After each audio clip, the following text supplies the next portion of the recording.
Hey hello everyone, you welcome. आज हम पढ़ने जा रहे हैं chapter number 6 on reading in relation to literature और बाद में डिस्कस करेंगे इसके क्वेश्चन आंसर्स भी। तो चलिए शुरू करते हैं। इस चैप्टर को लिखा है लेफ कैडियो हेयर्न ने। थोड़ा अलग सा नाम है ना? वो इसलिए क्योंकि इनका नाम ग्रीस के एक आइलैंड के नाम पे रखा गया। इनके फादर एक आयरिश थे और मदर ग्रीक। इनके फादर की एक आइलैंड पे पोस्टिंग थी, ग्रीस के एक आइलैंड पे, जिसका नाम था लेफकाडा। तो जब इनका जन्म हुआ तो उसी के नाम पर इनका नाम रख दिया गया लेफकैडियो हेयर्न। इनके फादर का सरनेम था। इनकी लाइफ बहुत ही अप्स एंड डाउन से होकर गुजरी। जैसे कि at an early age his parents were separated. इनके माँ बाप ने इनको छोड़ दिया था। He was nurtured by his aunt.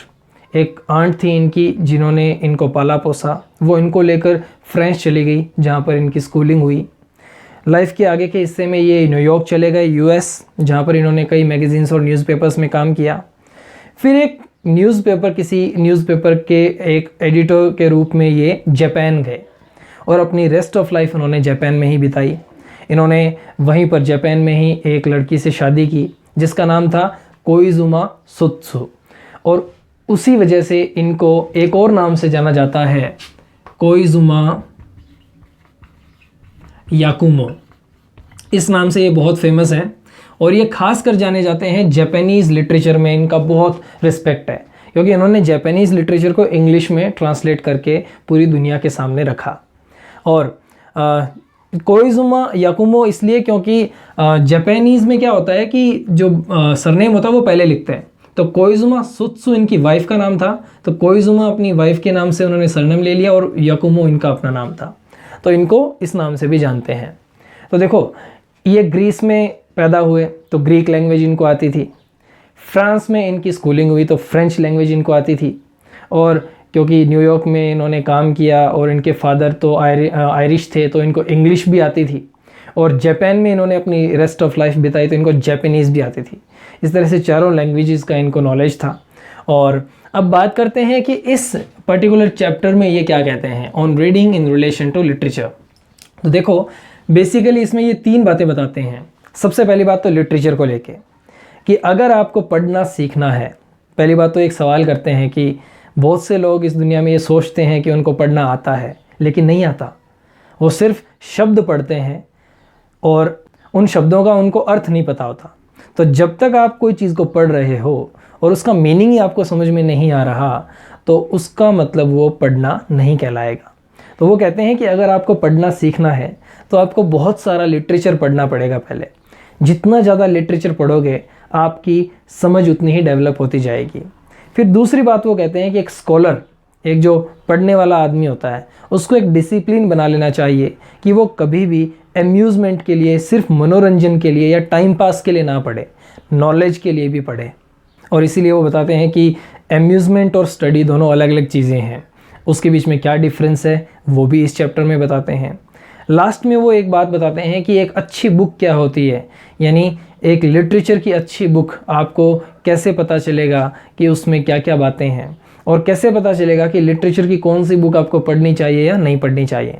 तो एक अच्छी बुक की क्वालिटीज़ भी वो इस चैप्टर में बताते हैं। तो इस तरह से लिटरेचर को लेकर, पढ़ने को लेकर, रीडिंग, स्टडी को लेकर ये चैप्टर उन्होंने लिखा है, जिसमें हमें वाकई में बहुत अच्छी अच्छी चीज़ें जानने को मिलती है कि हमें एक्चुअली पढ़ना आता है या नहीं आता, और अगर हमें पढ़ना सीखना है तो क्या करना चाहिए। तो चलिए शुरू करते हैं। इसके मेन पॉइंट्स लिखते हैं, उसके बाद में उन मेन पॉइंट्स के थ्रू इस पूरे चैप्टर को अच्छे से समझेंगे।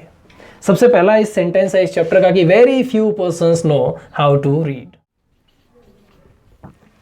सो देखिए, इस चैप्टर के बिगिनिंग में ऑथर एक बात कहते हैं कि very few persons know how to read. इस दुनिया में बहुत कम लोग ऐसे हैं जिनको पढ़ना आता है। कैसे? इनके कहने का मतलब ये है कि इस दुनिया में बहुत कम ऐसे लोग हैं जो कुछ भी पढ़ते हैं वो पूरा का पूरा समझ जाएं। मतलब 2 तरह से पढ़ाई होती है। एक तो हमने कोई भी टेक्स्ट बुक ली, उसको पढ़ा, भले हमें समझ में आया या नहीं आया, हमने वो वर्ड्स जल्दी जल्दी पढ़ दिए। और दूसरी रीडिंग वो होती है जिसे हम स्टडी कहते हैं, जिसमें हम जो कुछ भी पढ़ते हैं उसका पूरा का पूरा मीनिंग, उसका जो सेंस होता है टेक्स्ट का, वो हमें समझ में भी आता है। तो यहाँ पर समझने के अर्थ में ये कह रहे हैं कि इस दुनिया में बहुत कम लोगों को पढ़ना आता है। इनके कहने का मतलब जिन लोगों को अर्थ ही समझ में नहीं आता, सिर्फ वर्ड्स पढ़ लेते हैं, उसको मैं पढ़ना नहीं मानता। तो वो आगे बताते हैं कि अगर आपको पढ़ना सीखना है तो आपको क्या चाहिए। इसीलिए उसका आंसर है कंसीडरेबल एक्सपीरियंस विद लिटरेचर। अगर आपको पढ़ना सीखना है, यानी अगर आपको हर लिखी हुई बात को अगर समझना है, तो आपको बहुत बड़ा एक्सपीरियंस चाहिए लिटरेचर का।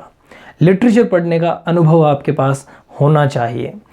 अच्छा, लिटरेचर का एक्सपीरियंस होने से क्या होता है, एक इंसान में दो क्वालिटीज़ डेवलप होती हैं, एक तो टेस्ट और एक डिस्क्रिमिनेशन, यानी रुचि और पहचान करने की योग्यता या भेद करने की योग्यता। रुचि यानी क्या पढ़ना है, और डिस्क्रिमिनेशन यानी क्या नहीं पढ़ना है, क्या पढ़ना है उसके बीच में चुनाव करने की एबिलिटी। तो टेस्ट और डिस्क्रिमिनेशन जैसी दो क्वालिटीज़ आप में होनी चाहिए। इन्हीं दो क्वालिटीज़ से आपको पढ़ना आएगा, और ये दोनों क्वालिटीज़ के लिए आपको क्या चाहिए, कंसीडरेबल एक्सपीरियंस विद लिटरेचर। ये इस चैप्टर का सेकंड सेंटेंस है जिसमें ये बात उन्होंने कही है। ठीक है, तो इसका सिंपल मतलब इतना ही है कि अगर आपको कुछ भी लिखा हुआ पढ़ना समझ में आए, अगर आप ऐसा चाहते हैं, तो आपको बहुत सारा ज़िंदगी में लिटरेचर पढ़ना पड़ता है, जिससे आपको धीरे धीरे चीज़ें समझ में आने लगती हैं। ठीक है, उसके बाद बहुत सिंपल बातें हैं। वो कहते हैं कि इस दुनिया में बहुत ही दुर्लभ, यानी बहुत ही कम ऐसे लोग हैं, रेयर ऐसे लोग हैं जो born with inherited literary instinct.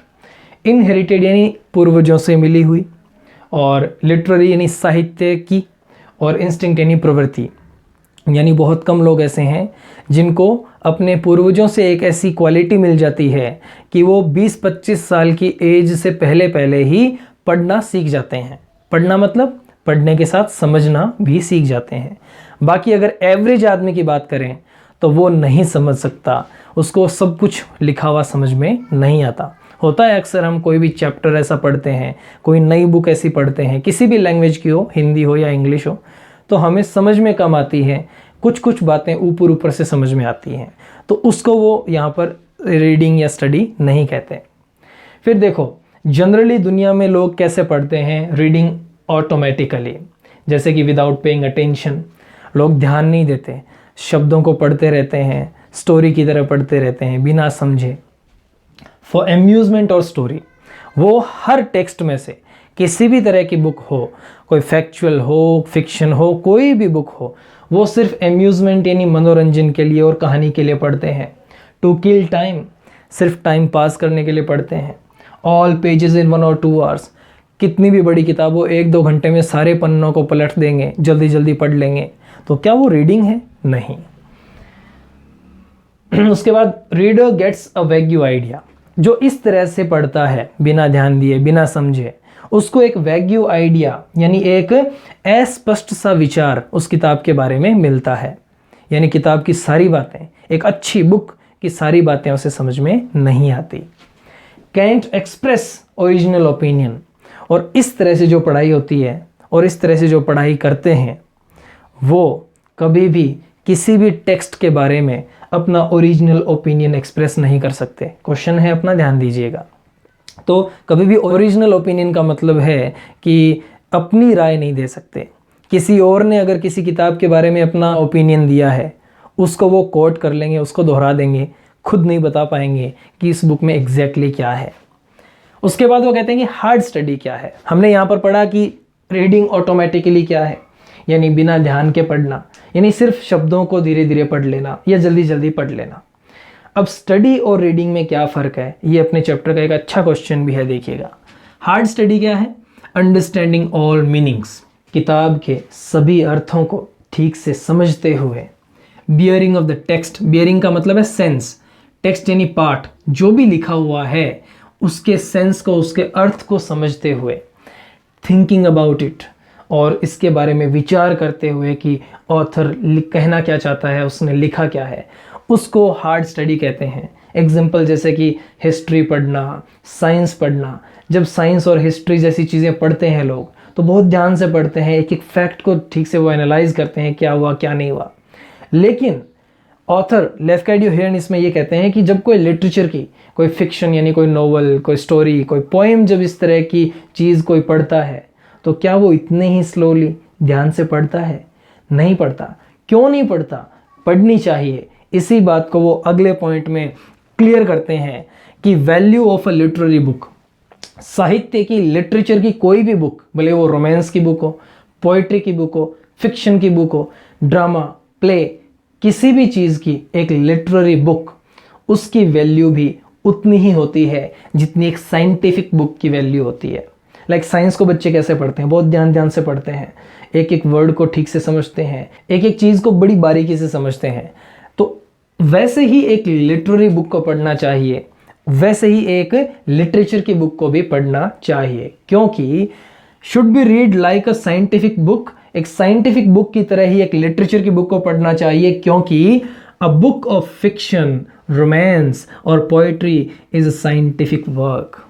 क्योंकि लिटरेचर की हर किताब, भले वो पोइट्री की हो, फिक्शन की हो, किसी भी चीज़ की हो, ड्रामा, प्ले, एट्सेट्रा, एसेज, कुछ भी, वो भी एक साइंटिफिक वर्क होता है। जैसे साइंस में लोग शोध करते हैं उसके बाद लिखते हैं, तो भैया लिटरेचर की किताब भी एक बड़े शोध, बड़े अनुभव और बहुत ही समझदारी के साथ लिखी जाती है, वो भी प्रिंसिपल्स पे लिखी जाती है।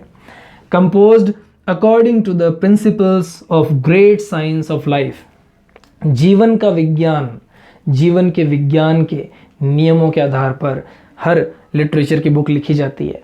इसीलिए लिटरेचर की भी उतनी ही वैल्यू होनी चाहिए, और लिटरेचर की बुक को भी लोगों को बहुत ध्यान से, बहुत बारीकी से हर शब्द को समझते हुए और ग्रहण करते हुए पढ़ना चाहिए। रीडिंग फॉर अम्यूजमेंट क्या है? देखो, हाफ एजुकेटेड पर्सन्स, जो आधे पढ़े लिखे लोग होते हैं ना, वो लोग अम्यूजमेंट के लिए पढ़ते हैं, वो लोग मनोरंजन के लिए पढ़ते हैं लिटरेचर को, वो लोग ज्ञान के लिए नहीं पढ़ते लिटरेचर को। Incapable of appreciating qualities of great literature, जो आधे पढ़े लिखे लोग होते हैं वो असमर्थ होते हैं बेचारे एक महान लिटरेचर की, महान साहित्य की क्वालिटीज को, विशेषताओं को एप्रिशिएट करने में, यानी सराहने में। और जो रीडिंग फॉर अम्यूजमेंट है, यानी जो लोग लिटरेचर को सिर्फ और सिर्फ क्या करते हैं, मनोरंजन के लिए पढ़ते हैं, ऐसा करने से क्या होता है, एक बहुत बड़ा लॉस होता है उन लोगों को। क्या होता है? डिस्ट्रॉयज कैपेसिटी फॉर थॉट, लोगों के विचार करने की शक्ति है ना खत्म हो जाती है, उनकी जो फैकल्टीज ऑफ माइंड है ना वो डिस्ट्रॉय हो जाती हैं। Like the habit of narcotic, वो एक बहुत ही अच्छा अपना क्वेश्चन भी है, ध्यान दीजिएगा।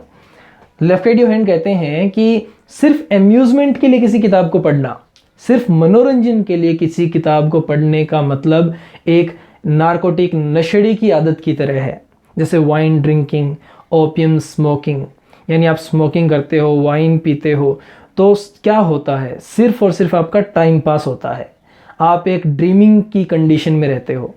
तो सिर्फ अम्यूजमेंट के लिए पढ़ने से आपको नॉलेज मिलेगा? कभी नहीं मिलेगा।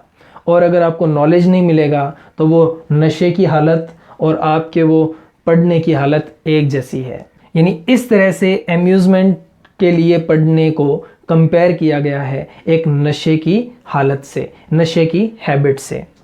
उसके बाद कहते हैं डिसिप्लिन इन अ स्कॉलर, एक जो विद्वान होता है, यानी जो ज्ञानी होता है, जो पढ़ने वाला इंसान होता है ना, उसमें डिसिप्लिन होना चाहिए।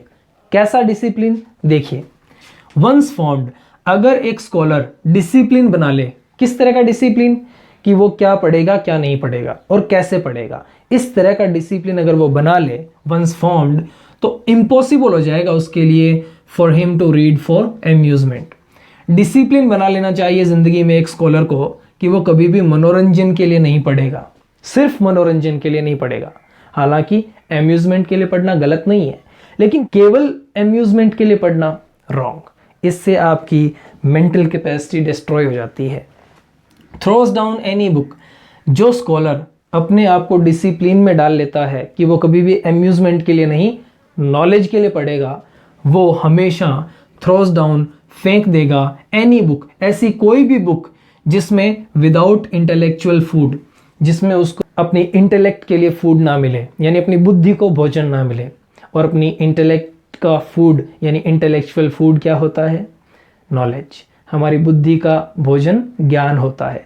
तो जिस किताब से उसको ज्ञान नहीं मिलेगा उसको वो डेफिनेटली फेंक देगा। ऐसा स्कॉलर जो अपने आप को डिसिप्लिन में डाल लेता है।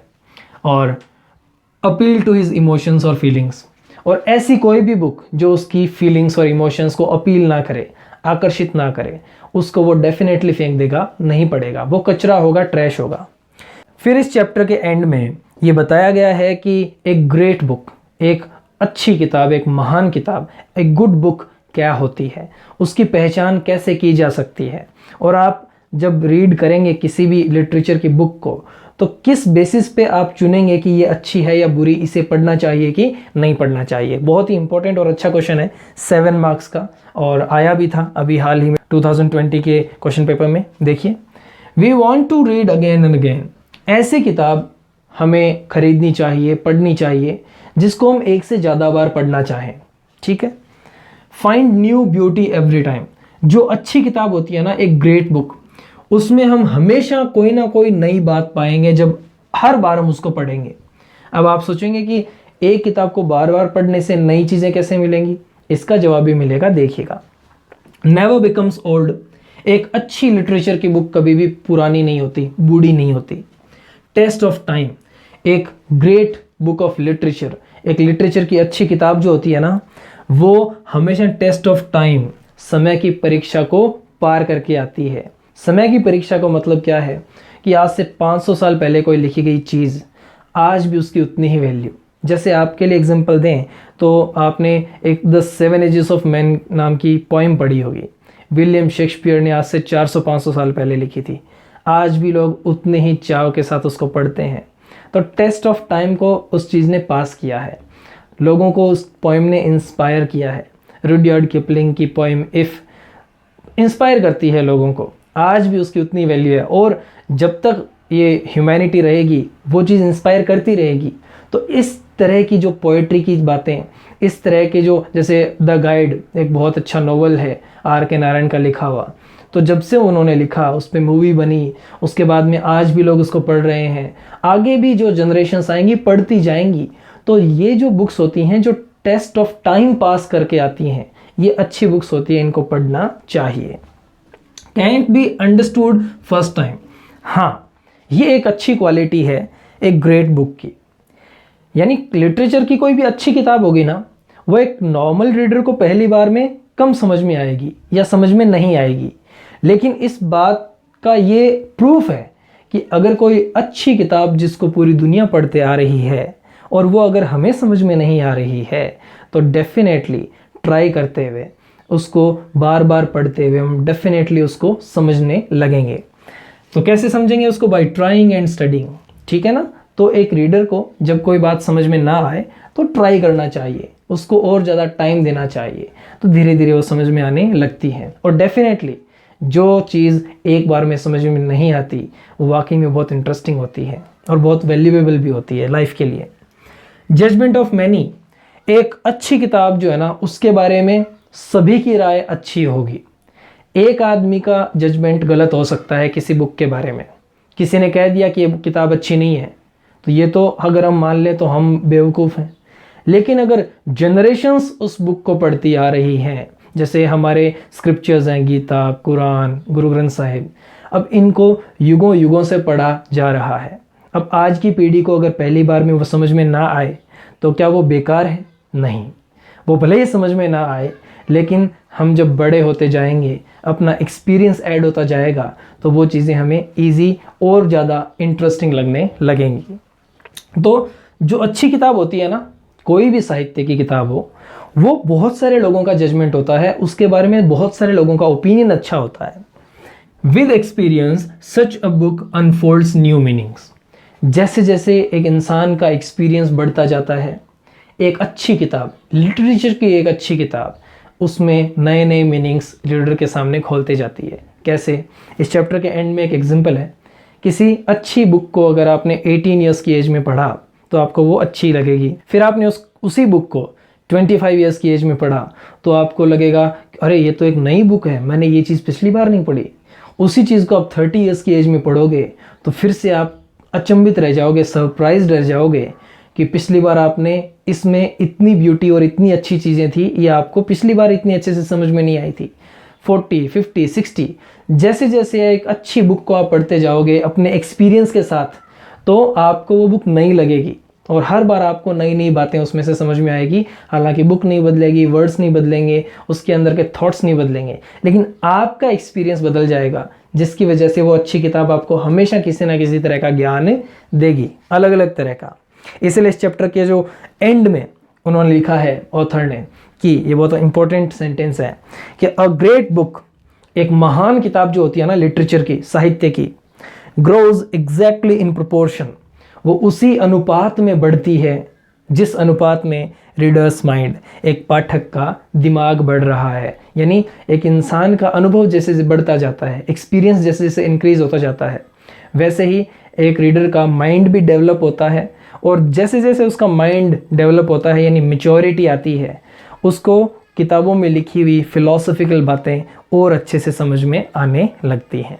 तो ये था chapter on reading in relation to literature, जिसमें आपको यही बताया कि लिटरेचर की वैल्यू क्या है, लिटरेचर को कैसे पढ़ना चाहिए। अगर आपको लिटरेचर की कोई बात समझ में नहीं आ रही है तो आप श्योर हो जाइए कि आपको थोड़ा टाइम देना पड़ेगा, आपको थोड़ा स्टडी करना पड़ेगा, अध्ययन करना पड़ेगा, टाइम देना पड़ेगा। उसके बाद में डेफिनेटली वो आपको समझ में आएगा। और जितना ज़्यादा आप लिटरेचर पढ़ोगे ना, उतना ही ज़्यादा हाउ टू रीड, पढ़ते कैसे हैं, ये आपको आने लगेगा। ओके, तो चलते हैं अब क्वेश्चन आंसर्स की ओर। And here they are. First question है, who are able to read very well even before reaching the age of 25 years. तो 25 साल की एज से पहले कौन पढ़ सकते हैं? तो जैसा कि हमने पढ़ा, इनहेरिटेड लिटरेरी इंस्टिंक्ट जिनके पास होती हैं, those who are born with inherited literary instinct, यानी जन्मजात साहित्यिक प्रवृत्ति जिनमें होती है, are able to read very well before even before reaching the age of 25 years. Such people are born genius to understand the meaning of the text. किसी भी पाठ का अर्थ समझने का इनमें हुनर होता है। इस सेकेंड और थर्ड क्वेश्चन लगभग सिमिलर सा है कि how much is retained in the mind of a reader who reads only for amusement. केवल मनोरंजन के लिए पढ़ने वाले के दिमाग में कितना कुछ रह जाता है। फिर थर्ड क्वेश्चन है, why are most of the people unable to express their original opinion about a book. यानी कुछ लोग किसी किताब के बारे में अपनी राय क्यों नहीं दे पाते। तो दोनों का लगभग एक आंसर है कि most of the people read a book for amusement और टू पास टाइम, यानी समय बिताने के लिए या मनोरंजन के लिए ही कुछ लोग किताब पढ़ते हैं। In 1 or 2 hours they go through the whole book, वो पूरी किताब को 1-2 घंटे में पढ़ डालते हैं। एट लास्ट, इसीलिए अंत में they get a vague idea of the book, इसीलिए किताब का उनको एक अस्पष्ट सा विचार उनके दिमाग में रह जाता है। So they are unable to express their original opinion about a book. फिर क्वेश्चन नंबर 4 और 5 भी एक जैसे हैं कि what does the author mean by hard reading. Hard reading क्या है, और explain how amusement and study are two different things, यानी स्टडी और अम्यूजमेंट अलग अलग कैसे हैं। तो इसमें हार्ड स्टडी और हार्ड रीडिंग एक ही बात है। तो देखो, according to the author, hard study means reading the text thoroughly, understanding its all aspects and meanings, यानी किसी किताब के सारे पहलू, सारे अर्थ समझते हुए पूरी तरह से उसको अध्ययन करना। Hard study is done to get a proper idea of the text. Hard study, गहन अध्ययन, एक किताब के पूरे विचार को समझने के लिए किया जाता है। But reading a book quickly, लेकिन किसी किताब को जल्दी से सिर्फ पढ़ लेना, विदाउट अंडरस्टैंडिंग इट प्रॉपरली, बिना इसको अच्छे से समझे, इज अम्यूजमेंट, वो अम्यूजमेंट है। Question number 6, what are the chief characteristics of a scientific book. Scientific book की क्या विशेषताएं होती हैं। तो a scientific book is full of knowledge, वो ज्ञान से भरी होती है। It is composed on the principles of science, विज्ञान के नियमों के आधार पर इसकी रचना होती है। It is not read only for amusement, सिर्फ मनोरंजन के लिए इसको नहीं पढ़ा जाता। It is a work of hard study, और ये बहुत ही गहन अध्ययन का काम होता है। A scientific book's value never dies, और एक विज्ञान की किताब की वैल्यू कभी भी खत्म नहीं होती है। Question number 7, what is the author's opinion about a half educated person. एक आधे पढ़े लिखे आदमी के बारे में लेखक के क्या विचार हैं। The author's opinion about half educated people is that, आधे पढ़े लिखे लोगों के बारे में ये विचार है कि they can't understand the qualities of great literature, वे महान साहित्य की विशेषताएं समझ नहीं पाते। They like to read just for fun, सिर्फ आनंद के लिए पढ़ना चाहते हैं। They can not appreciate the deeper qualities of really great literature, और सच में अच्छे साहित्य की विशेषताएं, गहरी विशेषताएं वो नहीं सराह सकते। Question number 8, what is the result of the habit of discipline formed in a person? इंसान में अनुशासन आने के बाद में क्या परिणाम आता है?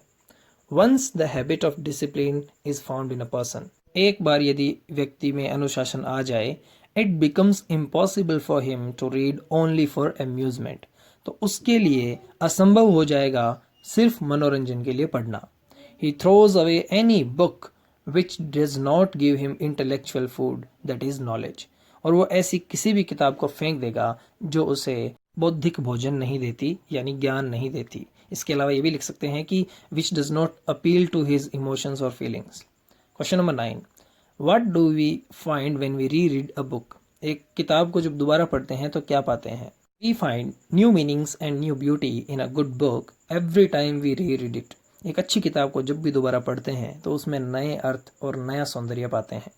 As our age and experience increase, और जैसे हमारी उम्र और अनुभव बढ़ते हैं, the pleasure of reading of such a book also increases, ऐसी किताब को पढ़ने का आनंद भी बढ़ता रहता है।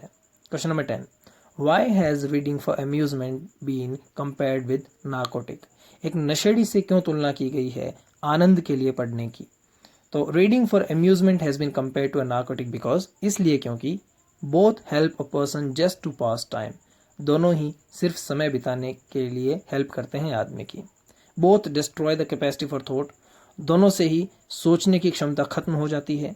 Both are like a perpetual state of dreaming, और दोनों ही एक ऐसी अवस्था है जो कि सिर्फ सपने जैसी अवस्था होती है। Question number 11, how does a great critic differ from a common person? एक समीक्षक एक आम आदमी से अलग कैसे है? तो a common person does not know how to read books, एक आम आदमी नहीं जानता कि किताबें कैसे पढ़ते हैं। As he is unable to understand all its contents, किताब में लिखी हुई सारी चीज़ें उसके समझ में नहीं आती। But a critic knows how to read, लेकिन एक समीक्षक जानता है कि कैसे पढ़ते हैं। He does hard study to get a proper idea of the book, वो किताब का पूरा विचार प्राप्त करने के लिए गहन अध्ययन करता है। फिर अगर लॉन्ग आंसर्स में हम गौर से पढ़ें तो क्वेश्चन नंबर 2, 3, 4 और 6, इन चारों में लगभग एक ही बात पूछी गई है कि एक अच्छी किताब की क्वालिटीज़ क्या होती हैं। इसीलिए हमने इन चारों क्वेश्चंस का एक ही आंसर बना दिया है। यही क्वेश्चन 2020 के पेपर में पूछा गया था। इन चारों क्वेश्चंस के आंसर में वही बातें आएंगी जो समरी के लास्ट पॉइंट में हमने समझी थी। तो इसको आप एक बार पढ़ लीजिए, बहुत इजी और सिंपल लैंग्वेज में है, आपको डेफिनेटली समझ में आ जाएगा। इन सभी क्वेश्चन आंसर्स में शायद एक क्वेश्चन छूट गया है, वो मैं आपको डिस्क्रिप्शन में प्रोवाइड करवा दूंगा। ओके, मिलते हैं अगले चैप्टर में। Take care, bye bye.